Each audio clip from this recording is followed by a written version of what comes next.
Today is the 60th day of the zombie outbreak. The man has managed to survive the wasteland thanks to the exoskeleton suit he spent years developing. Zombies can evolve into stronger individuals by eating each other. Human society has already collapsed. Fewer than 40% of the world's population remain alive. Relying on what little supplies he has left and his constant vigilance, the skyscrapers that once symbolized human intelligence have now become nests for zombie hordes. The one saving grace is that zombies have no intelligence and can't use tools. Sooner or later, humans will fight them back and rebuild civilization. And it all started on that day.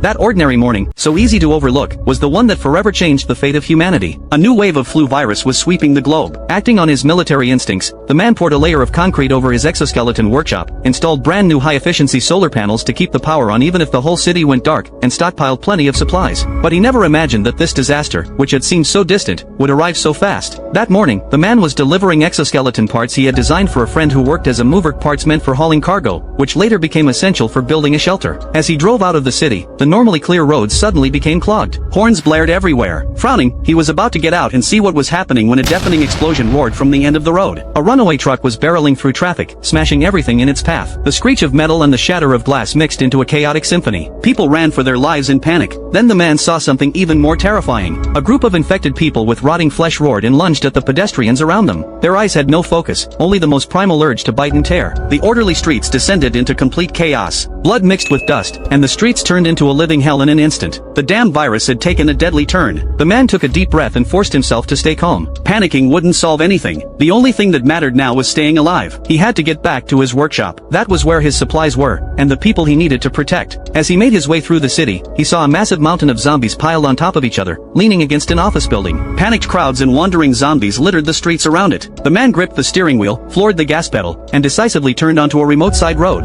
Knowing the layout of the old district like the back of his hand, he didn't dare pause for a second. His eyes were fixed only on the direction of his workshop. Finally, he managed to break through the zombie blockade without incident and parked the car firmly outside the workshop. He slammed the door shut. Just then, his phone rang. He told his family to find a place to hide. Then he turned to look at his greatest work. This exoskeleton suit balanced power and protection. He would use it to go rescue his family.